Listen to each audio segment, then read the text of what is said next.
Welcome back cinema odyssey podcasting. இப்போ நம்ம எந்த எபிசோட் பற்றி பார்க்க போகிறோம்னா, வின்ஸோடைய அந்த பார்ட் 2 இங்கேருந்து நம்ம கண்டினியூ பண்ணலாம்.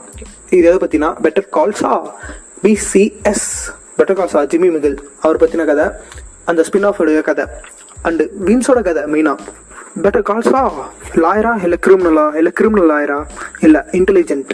இந்த சீரீஸ் பெட்டர் கால்ஸ் ஆன்றது ஏதோ மேக்ஸிமம் ஆறு சீசன்ஸ் கொண்டது, அதே மாதிரி 60+ எபிசோட்ஸ் கொண்டது தான். பட் இதில் என்னென்னா மெத்து மட்டும் இருக்காது, அந்த கிரைம் மட்டும் இருக்காது, அந்த ட்ரக்ஸ் மட்டும் இருக்காது. இதில் ஒரு ஹியூமன் ரிலேஷன்ஷிப் இருக்கும். ஹியூமன் ரிலேஷன்ஷிப்பில் இருக்க பீட்ரையல்ஸ், ஈகோ கிளாஷஸ், சுப்பீரியாரிட்டி காம்ப்ளெக்ஸ், அதெல்லாம் பற்றி பேசுகிற ஒரு வெப் சீரிஸாக இது இருக்குது. நான் திரும்ப வின்ஸை ப்ரைஸ் பண்ணுறேன். Vince, you are a magician, what a creator, take a bow.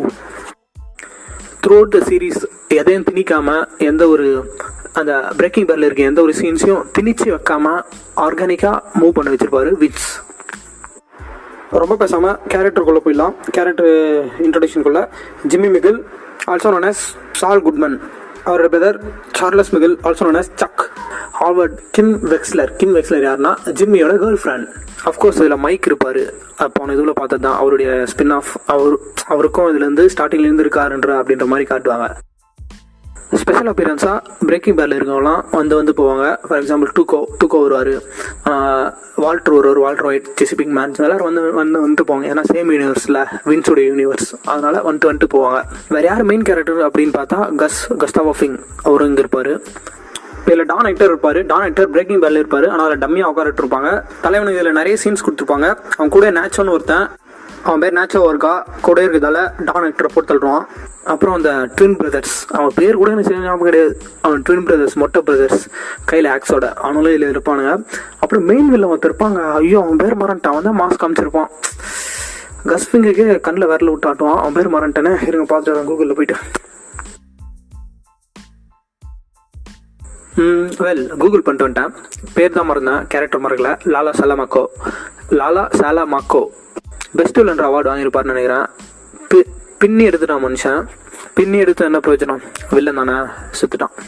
படம் மெயினாக எதை பற்றினா, இந்த கிரைம் அவுட்லைனாக வச்சுட்டு கிரைமே லாஸ்ட்டில் தான் காட்டுவாங்க. அந்த கிரைம் வந்து ட்ரக்ஸ், அதெல்லாம் மோர் தென் கிரைம். இது எதை பற்றி இருக்குன்னா, play between brothers, game play between brothers and ego clash between brothers. It ends up with betrayal of the brother and Chuck இதில் செத்துருவார். இந்த பிரதர்ஸுக்கு இடையில் நிறைய இன்சிடென்ட்ஸ் நடக்கும், நிறைய கிளாஷஸ் அதெல்லாம் நடக்கும்போது இது எப்படி எண்ட் ஆகும்னா, இந்த பிரதர்ஸோட இந்த ஒரு ஃபைட்டிங் சக் இறந்ததுக்கப்புறம் எண்ட் ஆகிடும். எல்லாத்துக்கும் காரணம் ஜிம்மி தான் அந்த பிளே விளையாடுறது. சக்கும் அதை டேக்கிள் நிறைய பண்ணுவார். பட் அவரால் தம்பியே காட்டி கொடுப்பாரு நிறைய சீன்ஸ், அந்த மாதிரி சீன்ஸ் எல்லாம். இவரும் சும்மா இருக்க மாட்டார். ஜிம்மியும் சும்மா இருக்க மாட்டான். இந்த சீரீஸோட சில எபிசோட், சில சீசன்ஸ் ஃபுல்லாகவே கேம்ஸ் மாதிரி தான் போவோம். இவன் ஒன்று பண்ணால் அவன் ஒன்று பண்ணுவான், இவன் ஒன்று பண்ணால் இவன் ஒன்று பண்ணுவான். இது எப்படி எண்ட் ஆகும்னா, அவங்க அண்ணன் சார்லஸ் மிகில் செத்துருவான். அந்த இடத்துல தான் அந்த கேம் முடியும். பட் இந்த கதையோட தொடக்கம் அங்கே தான் ஸ்டார்ட் ஆகும். ஏன்னா ஜிம்மி வேற ஒரு பாதையில் போவான். அதான் ட்ரக் டீலிங், அந்த ஒரு இதுவை கையில் எடுப்பான்னு அவனை தேடி வரும்.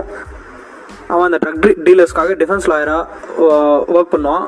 அதில் அவன் மாட்டிக்குவான் அந்த ட்ரக் வேர்ல்டுக்குள்ளே.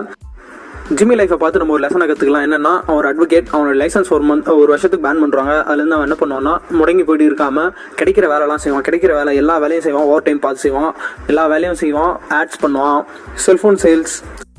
அப்புறம் இந்த ஒரு விஷயத்தை நான் சொல்லி ஆகணும். என்னென்னா, எமோஷன்ஸை வியாபாரமாக மாற்றும்.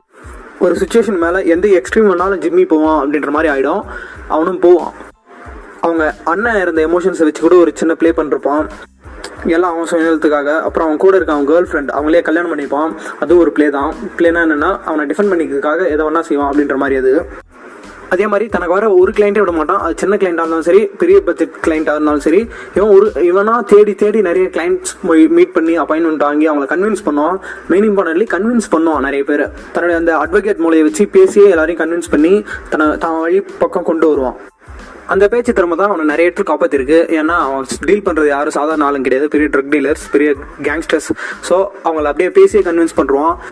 ஐ think Jimmy is the one of the best character in television series. Better calls அவன் ஏன் வச்சுருப்பாங்கன்னா, எந்த ஒரு ப்ராப்ளமாக இருந்தாலும் இவர் கூப்பிட்டா பெட்டராக இருக்கும் அப்படின்றதால, அதனால பெட்டர் கால்ஸா அப்படின்னு யூஸ் பண்ணிருப்பாங்க.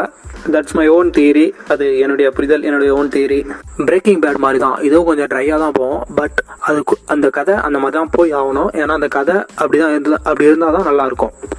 Through out the television series நிறைய கேரக்டரோட ஷேப்ஸ் மாறி இருக்கலாம், அவங்களுடைய கேரக்டர்ஸோடைய ஆர்க்கும் மாறி இருக்கலாம். பட் ஒருத்தவங்க மட்டும் லாயலாக இருந்தாங்க. அவங்க யாருன்னா கிம் வெக்ஸ்லர் யாரும் இல்லை, ஜிம்மி கடைசியில் கல்யாணம் பண்ணிட்டாங்க. அவங்க கேர்ள் ஃப்ரெண்டாக இருந்தாங்க, கடைசியில் அவர் மேரேஜும் பண்ணிட்டாரு.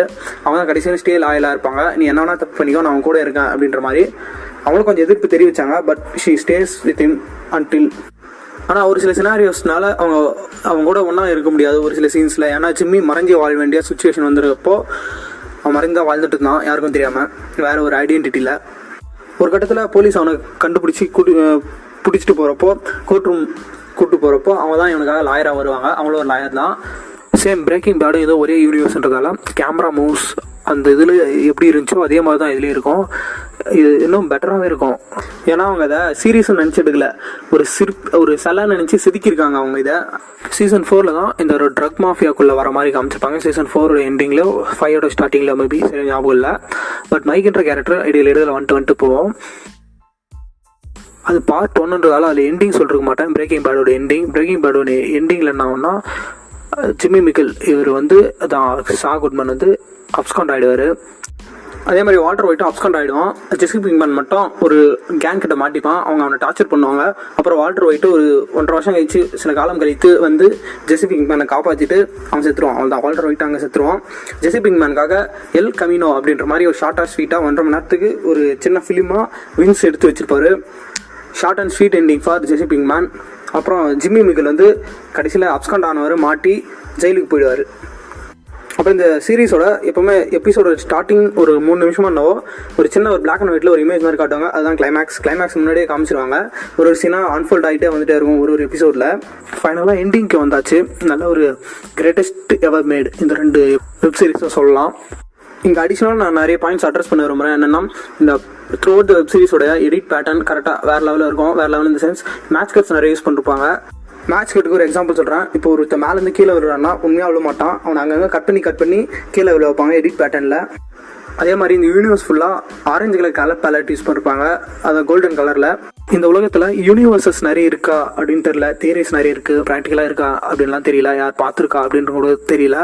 பட் நம்ம வாழ்கிற இந்த பூமி தவிர இன்னொரு யூனிவர்ஸ் ஒன்று இருக்குது, அதான் வின்ஸோட யூனிவர்ஸ். பிரேக்கிங் பேட், பெட்டர் கால் சா தனக்காக தனியாக ஒரு யூனிவர்ஸை கிரியேட் பண்ணுறக்க ஒரு கிரியேட்டர் வின்ஸ் கில்லியன். இந்த பாட்காஸ்ட் எதுக்காக நான் பண்ணுறேன்னா, பெட்டர் கால் சா முடிஞ்சு அந்த யூனிவர்ஸோட எண்டிங் முடிஞ்சு 1 வருஷம் ஆகுது. ஸோ ஸ்பெஷலாக ஏதாச்சும் பண்ணுவோம் அதுக்காக தான் இந்த பாட்காஸ்ட். அதுவும் இல்லாமல் சம்பவம் பண்ணது யார்? வின்ஸ் கில்லியனுக்கு ஆகும் தான் இந்த பாட்காஸ்ட். Only for him. அந்த சம்பவத்தை விட்னஸ் பண்ணது யார், அந்த சம்பவத்துக்கு சாட்சி யாருன்னு பார்த்தீங்கன்னா நானும் என்னை போல இருக்கவங்களும் ஒட்டுமொத்த டிராமாஸையும் கொண்ட இந்த உலகமும் தான். எபிசோட்ஸ் அடிக்கடி டிஃப்ரெண்ட் டைரக்டர்ஸ் டைரக்ட் பண்ணிருப்பாங்க. பட் ரைட்டர்ன்றது இதை கிரியேட் பண்ணவர் வின்ஸ் கில்லியன், அவர் தான். ஸோ அவர் தான் எல்லா புகழும் போய் சேரும், எல்லா ப்ரைஸஸும் அவர் தான். டிவி சீரிஸ்க்காக ஆஸ்கர் கொடுக்கணும்னா வின்ஸுக்கு கொடுக்கலாம். வின்ஸுக்கு மட்டும் தான் கொடுக்கணும். வின்ஸுக்கு மட்டும் தான் கொடுக்கணும்னு இல்லை, வின்ஸுக்கு மட்டும் தான் கொடுக்க முடியும். வின்ஸ் கில்லியனுக்கு மட்டும் தான் கொடுக்க முடியும். ஏன்னா பண்ண சம்பவம் அந்த மாதிரி. சரி, ஓகே, டைம் ஆகிட்டு இருக்கு, முடிச்சுக்கிறேன். Thanks for listening. Do follow and don't forget to share.